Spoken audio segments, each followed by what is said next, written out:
Beleza, agora a gente entra nas regras de construtores. Então, o livro ele recomenda que você estude essas regras para o exame até que você tenha entendido bem cada uma delas. Eu confesso que uma delas especificamente eu não lembrava, né? E fiz a prova, passei, mas enfim, o que o livro está dizendo é isso, que você tem que saber essas regras. De qualquer forma, é interessante que você saiba, mas eu acho que você não precisa levar tão a risco assim e ficar debruçado em cima dessas regras.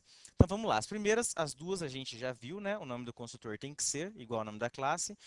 O construtor não tem retorno, é isso que de fato que diferencia ele de um método. É legal, porém, de acordo com o livro, idiota, você ter um método na sua classe que tem o nome dessa classe, né? E esse método não vai ter nada de especial, ele vai ser um método como qualquer outro. Então aqui só o que ele quer dizer é isso daqui, ó. Eu posso criar uma classe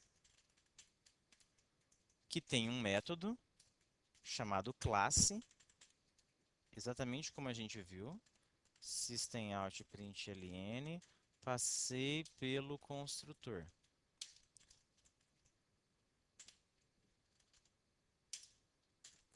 Né, isso daqui pode ser uma pegadinha, tipo, pedindo para você dizer qual que vai ser o resultado, a saída da execução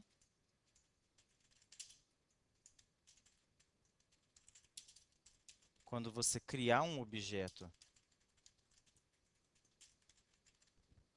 de classe, né? Então aqui, talvez você olhando rápido, você pode achar que isso daqui é um construtor. Se você for tentar compilar isso daqui,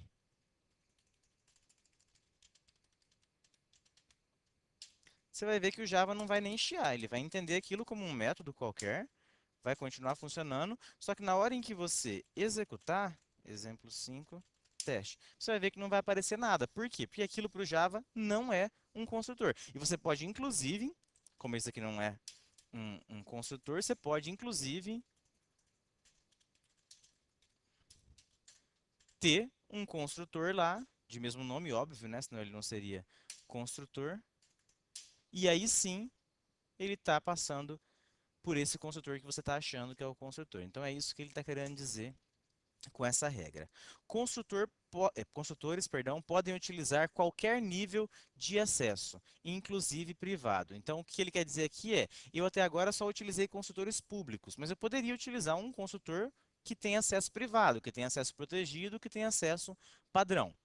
E aí, só um tópico que é interessante destacar, que assim, acredito que para os três níveis mais abrangentes, público, protegido e privado, eu acredito, e padrão, eu acredito que seja claro qual que é a consequência disso, né? A consequência, por exemplo, se eu tiver um construtor padrão, é que somente classes que estão no mesmo pacote que a minha classe vão poder criar objetos dessa classe, né? Porque só eles têm acesso. E a ideia é a mesma. Construtor padrão quer dizer o quê? Que somente dentro dessa minha classe eu vou conseguir criar objetos dela. Então eu não vou conseguir criar um objeto aqui na hora que eu compilar a classe. Beleza, ele aceita normalmente. Tá. E aqui dentro eu poderia criar uma main, por exemplo, public, ou aqui dentro de um método qualquer, dentro do método classe. Eu poderia vir aqui e colocar new classe, criar um objeto. Beleza, consegui criar. Agora, se eu tiver essa classe teste aqui, em que a gente está tentando criar um objeto de classe, a gente passa a ter um problema. Por quê? Ó, classe, que é o nosso construtor, tem acesso privado em classe. Então, é isso que ele quer destacar com isso daqui. Toda classe, mesmo as abstratas, não tem diferença nenhuma no aspecto de construtor para classe abstrata e classe concreta. Então, toda classe deve ter, no mínimo, um construtor. Talvez você está pensando, mas ele já criou em aulas passadas, até mesmo na aula de hoje, acredito, classes sem nenhum construtor. Aí a gente chega a essa outra regra. Se você não cria o construtor, o compilador cria para você. E esse construtor que o compilador cria para você, ele tem um nome especial que é construtor padrão, que às vezes gera confusão com construtor sem argumento. Então, construtor padrão é uma coisa, construtor sem argumento é outra. Construtor padrão é o quê? É o construtor que o compilador insere na sua classe automaticamente, caso, somente caso, você não tenha criado um construtor para essa classe. Tá? Isso é o construtor padrão. E um construtor sem argumento é um construtor, esse exemplo aqui é um construtor sem argumento. É uma outra regra que a gente vai ver depois. Todo construtor padrão, ele é, por consequência, um construtor sem argumento. Mas o contrário não é válido, né? Aqui eu tenho um caso. Isso aqui é um construtor sem argumento, mas ele não é um construtor padrão. Não é um construtor padrão por quê? Porque fui eu que fiz, não foi o compilador. Seguindo. É,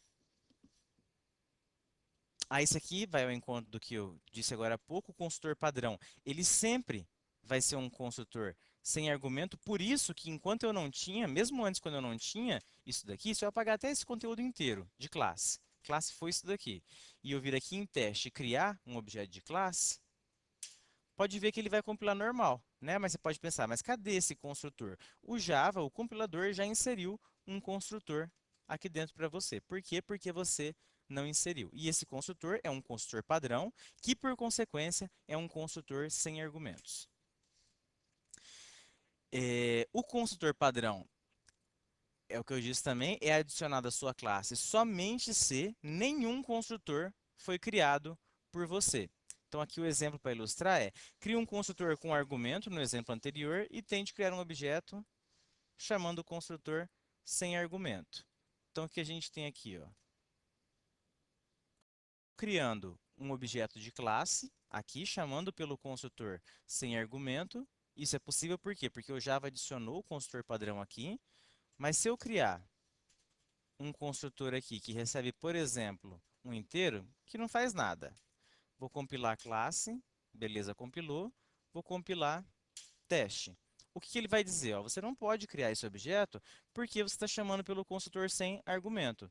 Aí você pode falar, pô, mas o Java não insere para mim? Não, o Java só insere para você se você não inseriu nenhum construtor. Se você inseriu um ou mais, que a gente vai ver que você pode ter mais de um, ele não vai fazer esse trabalho por você.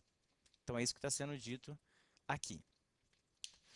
Construtores podem ser sobrecarregados, foi o que eu disse agora há pouco. Você pode ter mais de um construtor dentro da sua classe. O que é isso? É o mesmo que a gente tem em método. É uma sobrecarga, porém agora de construtor.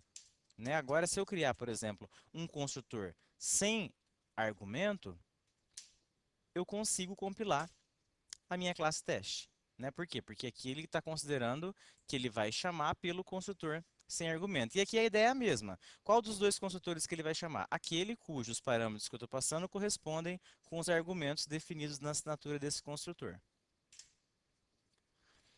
Continuando. A gente pode invocar, embora o construtor ele seja chamado automaticamente, diferentemente dos métodos, você pode invocar um construtor, mas você é limitado nessa invocação. Você não pode chamar um construtor de qualquer forma, né? Você pode invocar um construtor sobrecarregado utilizando this, abre e fecha parênteses, e no meio você passa os parâmetros para ele identificar qual que é o construtor que está sendo chamado. Porém, restrição. Essa instrução, essa chamada, ela tem de ser obrigatoriamente a primeira instrução e ela tem de estar contida num construtor. Então, aqui, ó, só para a gente ver, eu vou criar 3 construtores numa outra classe,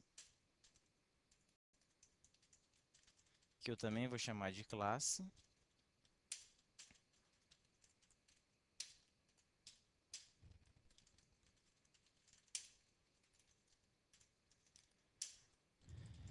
Então, eu vou criar aqui um construtor sem argumento, vou criar um outro construtor com 1 e um outro construtor com 2. E aí eu quero que nesse último construtor aqui, eu mostre qual que foi a soma de A mais B. Exemplo. Então, o que eu vou fazer? Ó, aqui, se eu chamar por um construtor sem padrão, eu quero que esse construtor, padrão não, sem argumento, eu quero que ele chame por esse outro construtor sobrecarregado aqui. Como que eu faço? This e passo o parâmetro correspondente. Então, por exemplo, this 1. Aqui, porque eu quero, é arbitrário, eu quero que esse construtor chame o construtor de baixo. Então aqui, this, vou passar esse mesmo A, por exemplo, e vou passar 5. E aí esse construtor, por fim, vai ser executado. Então aqui na hora em que eu executar,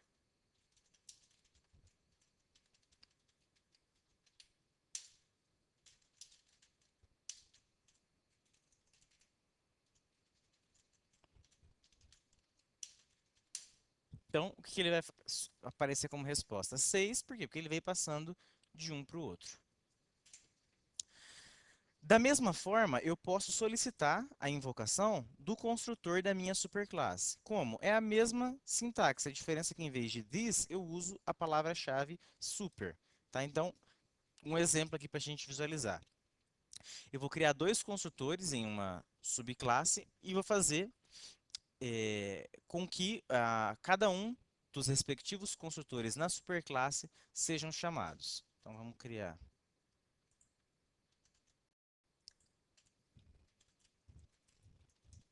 Então, vamos criar aqui a classe paiá. Paiá. Na verdade, não precisa ser paiá, pode ser só pai. Pai, que tem construtores sobrecarregados.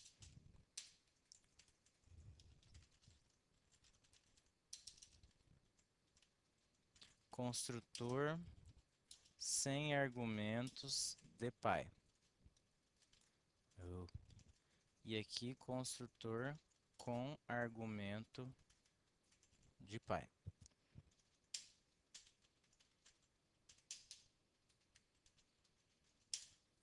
Beleza, vou criar agora filho.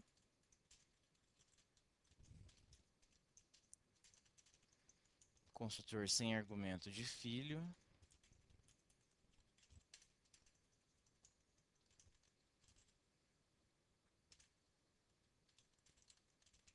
O que eu posso fazer? Eu posso vir aqui e falar, ó, eu quero, isso que eu vou inverter. Eu quero que esse construtor chame o construtor da minha superclasse que recebe como parâmetro um inteiro.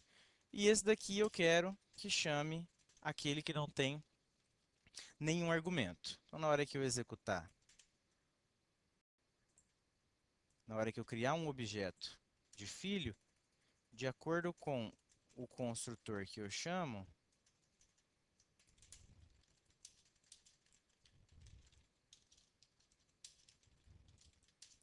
então aqui eu posso criar um new filho e new filho 1, exemplo, né?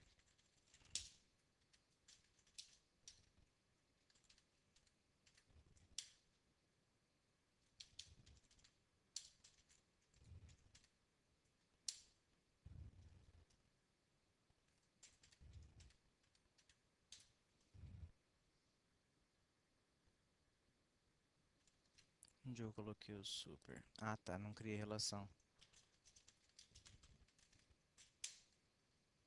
Opa, beleza.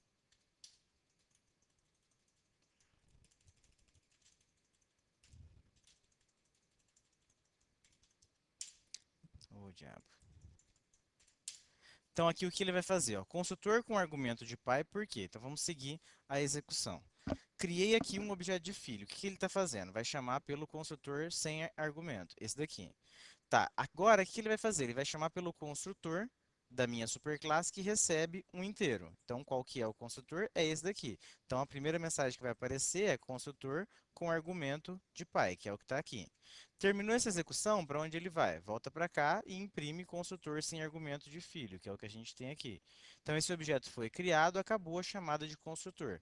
Esse segundo vai chamar por esse construtor aqui de baixo, que por sua vez chama pelo construtor de pai sem parâmetro, então vai mostrar a mensagem aqui, construtor sem argumento de pai, que é a mensagem que está aqui, volta lá para filho e mostra construtor com argumento de filho. Tá? Então, só para a gente entender a chamada de construtor explícito. Então, a gente pode fazer por meio das palavras-chave this e super. Você só pode invocar um construtor por this e super estando dentro de um construtor. Isso a gente já viu. Ou seja, super dentro de um método ou this dentro de um método não vai funcionar.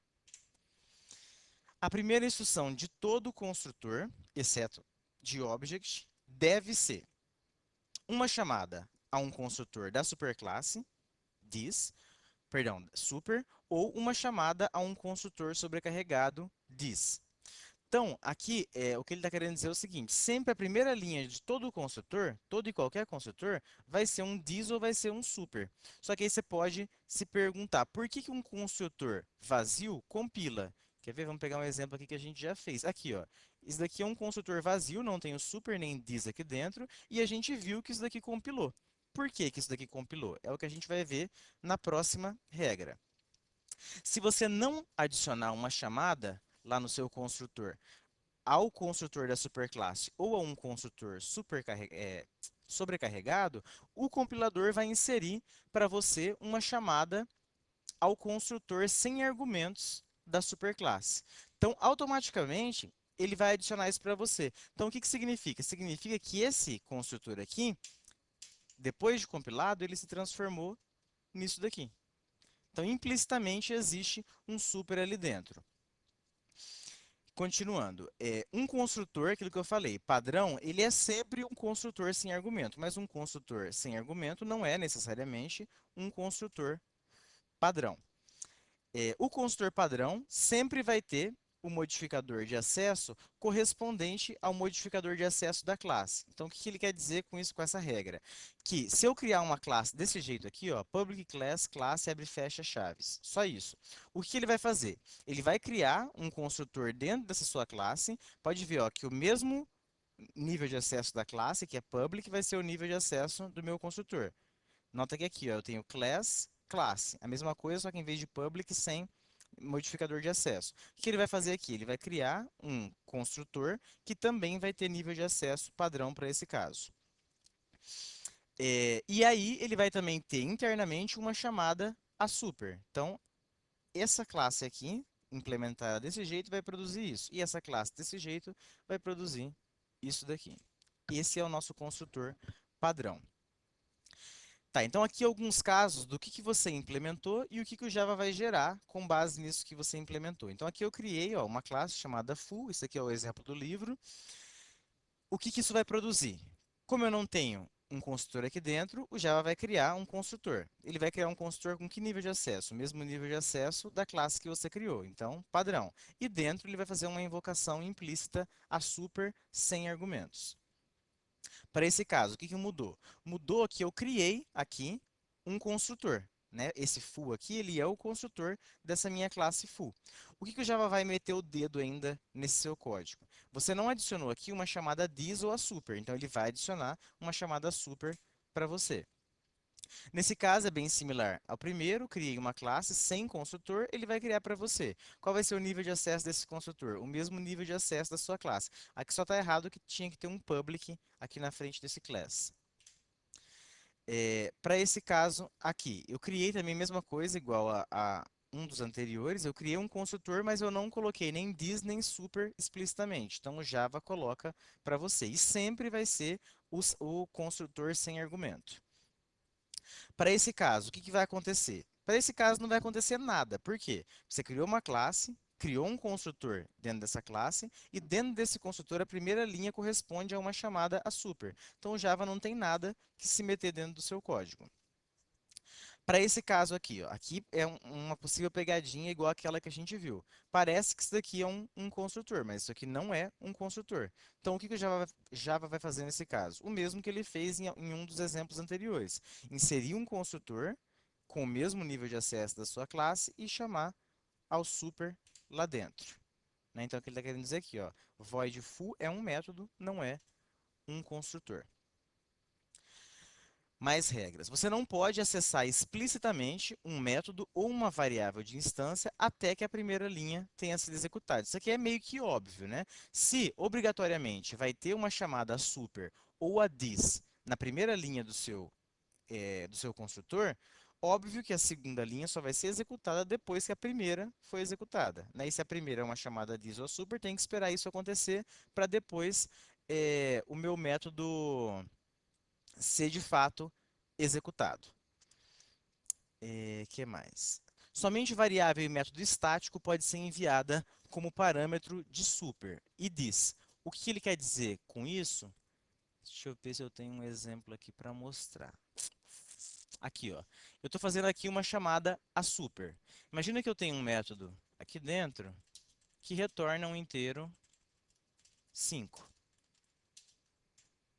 Semanticamente, se eu alterar esse 5 aqui por método, a gente teria o mesmo resultado.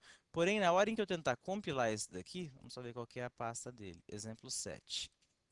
Na hora em que eu tentar compilar filho, o que ele vai falar? Ó, não pode referenciar this antes do construtor da superclasse ter sido chamado. Então aqui eu não tenho como chamar por esse método de instância antes disso aqui ser executado. Porém, se esse meu método aqui fosse estático, a gente não teria esse problema. É isso que ele está querendo dizer com essa regra aqui. Classe, mesma coisa mais uma vez sobre classe abstrata, é idêntico nesse aspecto à classe concreta. Também tem construtor e interface não tem construtor. Se não há um construtor sem argumento na superclasse, o construtor padrão não vai compilar. O que ele está querendo dizer aqui? Vamos criar um exemplo. Eu vou criar uma superclasse com um construtor com argumento. Então, vamos pegar mais um exemplo. Eu vou só voltar esse exemplo aqui para a gente ficar com o código igual ao que tinha sido proposto. Isso. Tá, vou criar aqui agora uma superclasse.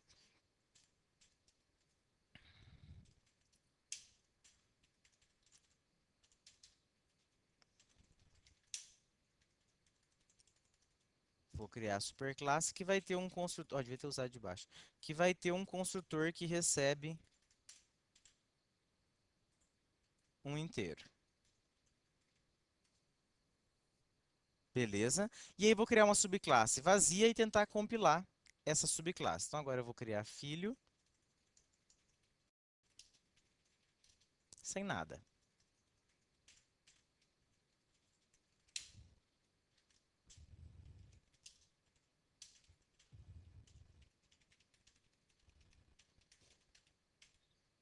Então compilando pai sem problema nenhum. Quando eu vou compilar filho, a gente vai ter um erro. Por quê?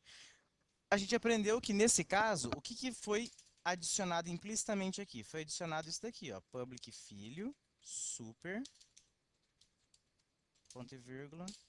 Isso aqui foi adicionado pelo Java. Na hora em que ele chegar nessa linha aqui, o que eu estou pedindo? Estou pedindo para ele invocar o construtor da superclasse. Qual construtor? Sem argumento. Existe construtor sem argumento aqui? Não, por isso ele não vai compilar. Então, para a gente conseguir compilar isso daqui, compilar no caso filho, tendo um construtor padrão, uma possibilidade seria a gente criar um construtor, uma delas, né? Um construtor sobrecarregado aqui, sem argumento. Aí sim, para esse caso, a gente consegue compilar.